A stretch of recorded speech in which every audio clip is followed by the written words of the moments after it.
समस्त ग्रामवासी समस्त क्षेत्रवासी से विनम्र निवेदन करूंगा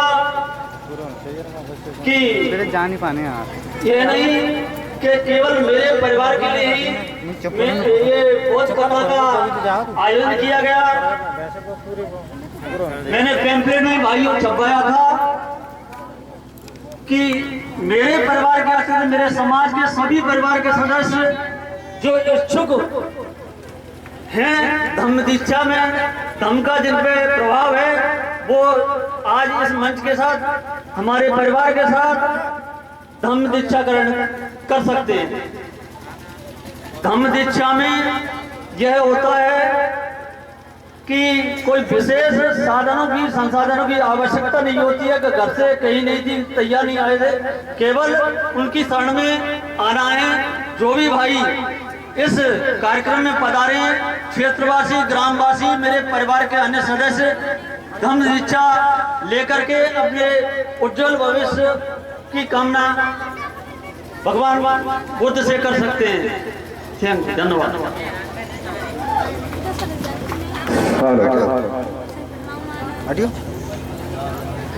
ये जो धम्म दीक्षा का संस्कार हमारे श्रद्धेय राम लखन सेक्रेटरी जी अपने सपरिवार सहित जो अभी 3 दिन संगीत में धम्म दीक्षा का जो प्रोग्राम हुआ है, आज उसी कड़ी में हमारे मुरैना क्षेत्र से सुप्रसिद्ध कथाकार व गायक कलाकार श्रद्धेय सुमन चौधरी जी और श्रद्धा अंजलि गौड़ जी आपके समक्ष मंच पर विराजमान है।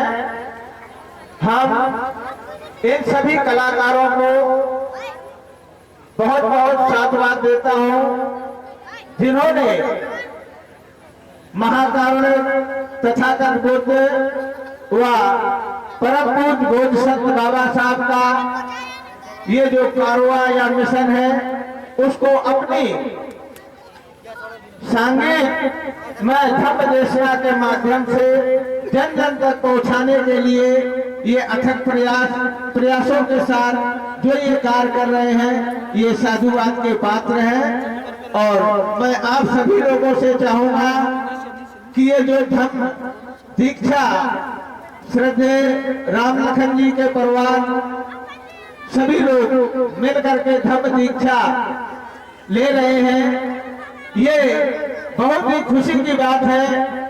जब तक हमारी समाज धर्म परिवर्तन नहीं करेगी, तब तक हमारे समाज का उज्जवल भविष्य देखने को नहीं मिलेगा।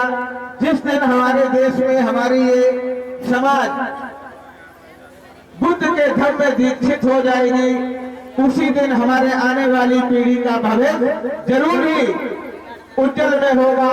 ऐसी मैं तथागत बुद्ध से कामना करता हूँ, परम पूज्य बोधिसत्व बाबा साहब से भी कामना करता हूँ। इसी कड़ी में आप सभी लोग पुनः हाथ जोड़ लें और साथ ही साथ में सभी लोग धम्म की दीक्षा ग्रहण करें। मैं चाहूंगा कि हमारे गायक कलाकार सहयोग दे, माइक पकड़ ले, पहले हम बोलेंगे, इसके बाद में आप सभी लोग मिलकर के बोलेंगे। आप सभी लोग बोलेंगे हेलो। नमो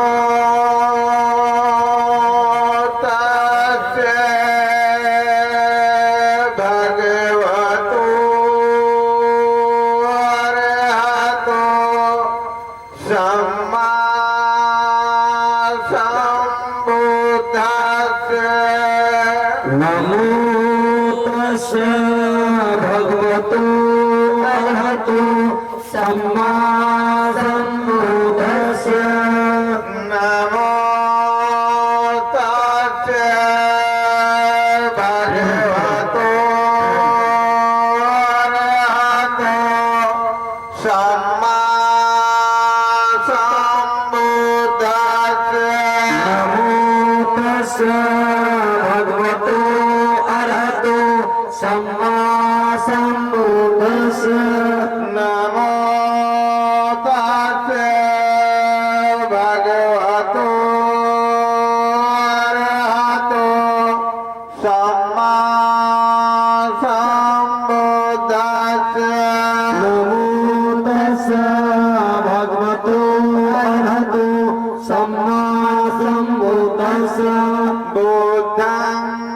शरणं गच्छामि बुद्धं शरणं गच्छामि धम्मं शरणं गच्छामि धम्मं शरणं गच्छामि संघं शरणं गच्छामि संघं शरणं गच्छामि द्वितीयाम्पि बुद्धं शरणं गच्छामि द्वितीयाम्पि बुद्धं शरणं गच्छामि द्वितीयाम्पि धम्मं शरणं गच्छामि द्वितीयाम्पि धम्मं शरणं गच्छामि द्वितीयाम्पि संघं शरणं गच्छामि द्वितीयाम्पि संघं शरणं गच्छामि तृतीयाम्पि बुद्धं शरणं गच्छामि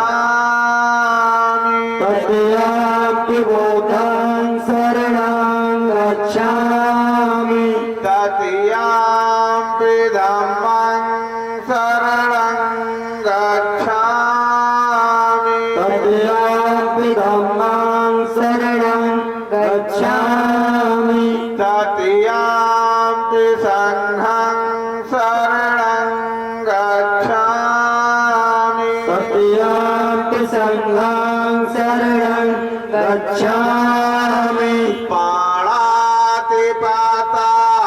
वीरमणि सिक्खापदं समादयामि पाणातिपाता वीरमणि सिक्खापदं समादयामि अदिन्नादाना वीरमणि सिक्खापदं समादयामि अदिन्नदाना वीरमणि सिक्खापदं समादयामि कामेषु मिथ्याचारा वीरमणि सिक्खापदं समादयामि कामेषु मिथ्याचारा वीरमणि सिक्खापदं समादयामि मुसावादा वीरमणि सिक्खापदं समादयामि मुसावादा वीरमणि सिक्खापदं समादयामि सुरामेर मध्यपमादिष्ठाना वीरमणि सिक्खापदं समादयामि सुरामिर मध्यपमादठना वीरमणि सिक्खापदं समादयामि बुद्धं नमामि बुद्धं नमामि धम्मं नमामि धम्मं नमामि संघं नमामि संघं नमामि अहं वन्दामि सबुधा आमन्ते साधु साधु साधु साधु साधु। 3 बार नमन करें।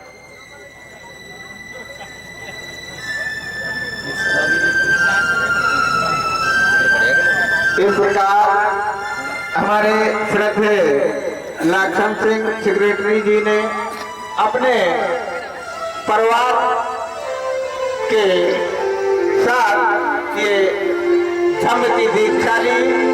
ये बहुत ही शुभ घड़ी उनके लिए है।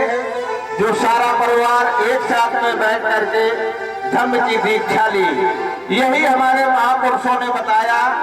परम पूज्य बोध संत बाबा साहब ने 14 अक्टूबर 1956 को लगभग 5 लाख लोगों के साथ नागपुर की धम्म दीक्षा में धम्म की दीक्षा ली थी। बुद्ध के शरण में गए थे। और मैं अभी ज्यादा कुछ ना कह करके, चूंकि 3 दिन से संगीत में धम्म चर्चा हो रही है, आज की सारी रात हमारे कलाकारों को द्वारा संगीत के माध्यम से धम्म की चर्चा होगी। इसलिए मैं सिर्फ छोटी सी बात कहूंगा कि हमारे महापुरुषों ने जो सत्य का मार्ग हमारी समाज को दिया है, उस पर हमारी समाज जरा भी गौर नहीं कर रही है। और जिन लोगों को हमसे दूर रहना चाहिए, वो हमारे महापुरुषों के बताए हुए मार्ग पर चल रहे हैं और लाभ उठा रहे हैं। और हमारी समाज क्या कर रही है? एक उदाहरण के लिए सिर्फ छोटी सी एक कहानी सुनाऊंगा अपनी माताओं बहनों के लिए। इसके बाद में संगीत का मजा लीजिए। एक समय की बात है, जैसे अभी 4 दिन पहले एक 9 दिन का त्योहार हमारी माताओं बहनों ने बड़े खुशी से मनाया। हमारी माताएं बहनें हमारे देश की इतनी भोली भाली है कि ये नहीं जानती हैं कि हमसे क्या क्या पुजवाया जाता है। बंदर से लेकर भालू तक, भालू से लेकर बैल तक, बैल से लेकर उल्लू तक। चलो ये तो जानवर पशु पक्षी हैं, इन्होंने तो हद कर दी। इन्होंने तो लेटरिन बाथरूम भी नहीं छोड़ा है पूजने में। उदाहरण के लिए एक छोटी सी बात समझाता हूं कि जैसे ये खरौदा गांव है, ऐसे ही एक गांव हुआ करता था।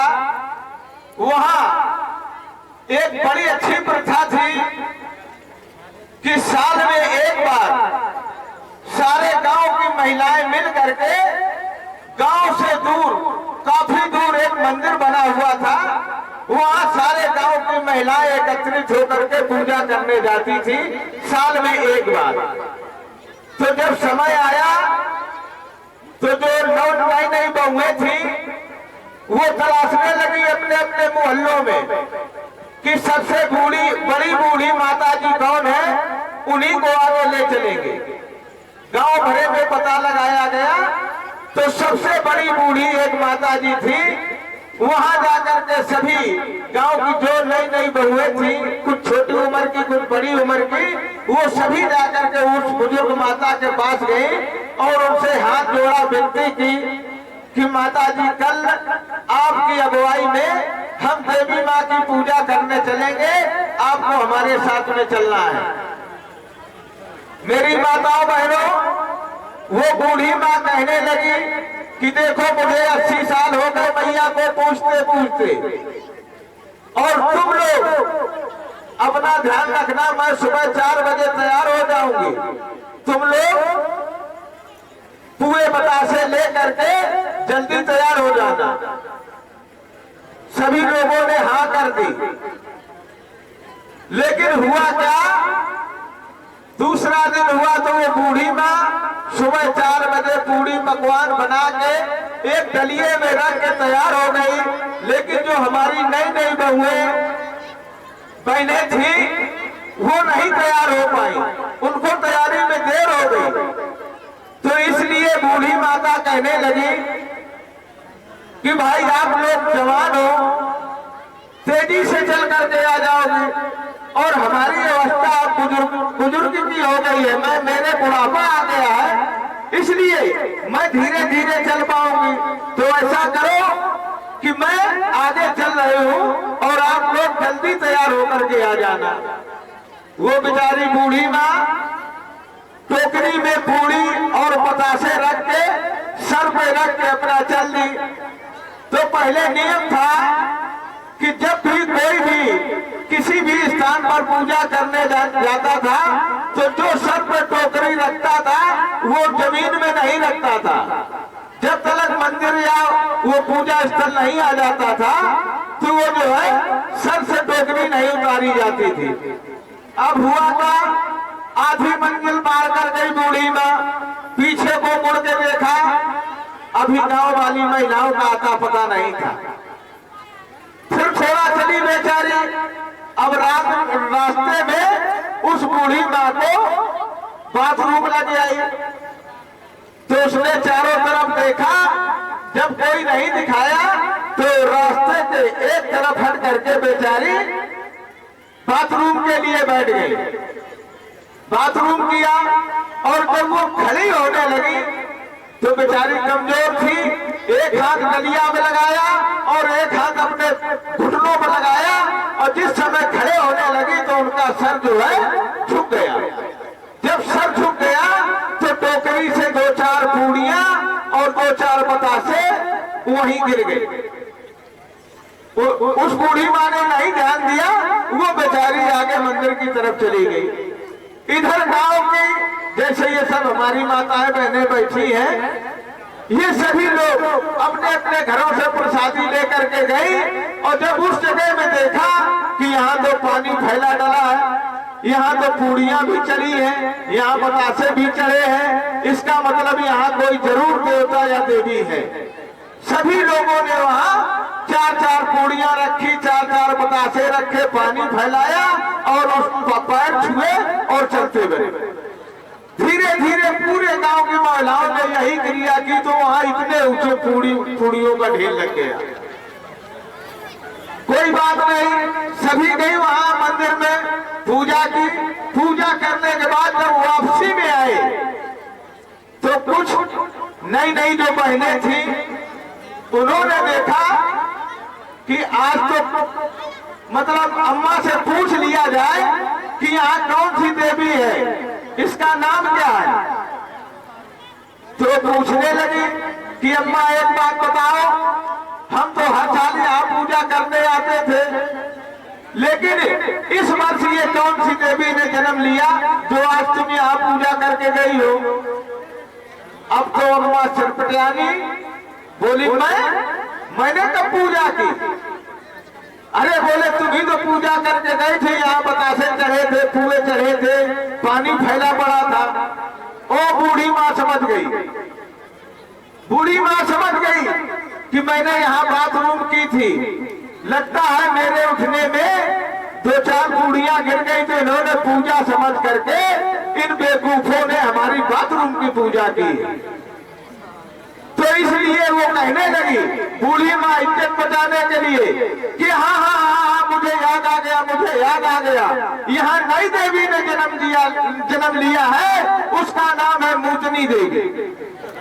तो मेरी बहनों इस चीज को समझो, इस चीज को समझो। क्या आप लोगों ने अपने बेटों को जन्म दिया है? हाथ उठाओ जरा। जो माँ ने अपने बच्चे को जन्म दिया है हाथ उठाओ, हाथ नीचा करो। हमारे भाई भी हाथ उठाएंगे जो बाल बच्चे वाले हैं और माताएं भी उठाएंगी। अब एक बात बताओ, जिस बच्चे को आपने जन्म दिया है तो वो लोग हाथ उठाएंगे जो लोग अपने बच्चे के पैर छूते, भाई और माताएं बहनें। जिस बच्चे को जन्म दिया है, पैदा किया है, बनाया है, उस बच्चे को कौन कौन सा इंसान, कौन कौन सी माँ बहन पैर छूती है? हाथ उठाओ। सब झूठ बोल रही हैं, माताएं बहनें भाई बंधु ये सब झूठ बोल रहे हैं। हाथ क्यों नहीं उठा रहे हो? प्रत्यक्ष प्रमाण तुम्हारे सामने है। ये जो पत्थर की मूर्ति बजरंगबली की, देवी मैया की या हनुमान की, किसी की बनाई जाती है तो इसका जन्मदाता कौन है? इसका जन्मदाता हम ही तुम तो लोग हो, हम ही तुम लोग बनाते हैं उसे। हम ही तुम लोग पैदा करते हो। फिर उसी जिसको हम पैदा करते हैं उसी निर्जीव पत्थर के हम लोग पैर छूते हैं। बोलो छूते हो कि नहीं छूते हो?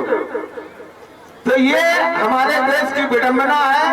हमारे समाज को अंधविश्वास अंधकार बहुत अच्छा लगता है और जो हमारे महापुरुषों ने सत्य का मार्ग दिया है उसको नहीं जानना चाहते, नहीं पढ़ना चाहते हैं। अभी देखना हमारे गायक कलाकारों को द्वारा आप लोगों को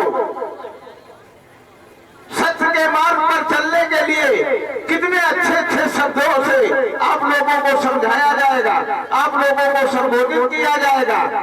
लेकिन आज सुनोगे और कल जाके भूल जाओगे, क्योंकि यहाँ 3 दिन से कार्यक्रम चल रहा है। और आज जब हमारे किसी भाई ने कोई बात पूछी तो किसी ने बता नहीं पाई। इसलिए ये जो समाज का कार्य हो रहा है ये आप लोगों के आगे बढ़ने के लिए, आपके श्रेष्ठ जीवन बनाने के लिए ये सब कार्यक्रम समाज के जो कराने लायक लोग हैं, सक्षम लोग हैं, वो कराते हैं कि कैसे हमारी समाज के समझ में आ जाए और हमारी समाज आगे बढ़ने का काम करे।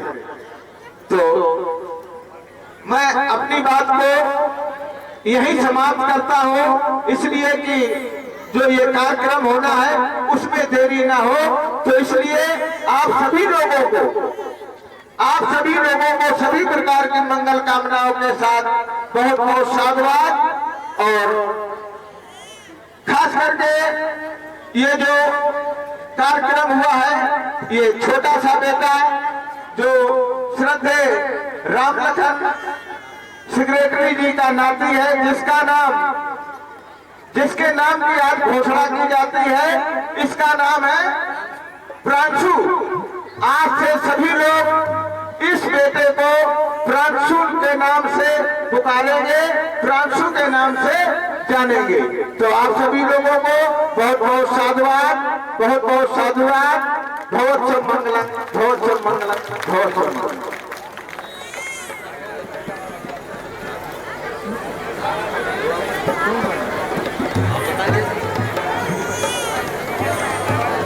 अब ये जो धम्म दीक्षा का प्रोग्राम परिवार के लोगों ने लिया है तो इनको पंचशील की पट्टी पहना करके इन्हें सुशोभित किया जाएगा, क्योंकि आज से ये तथागत बुद्ध की शरण में आ गए हैं और ये 5 शीलों का पालन करेंगे। इसलिए इन्हें पंचशील की पट्टी पहना करके इनका स्वागत सम्मान किया जाएगा।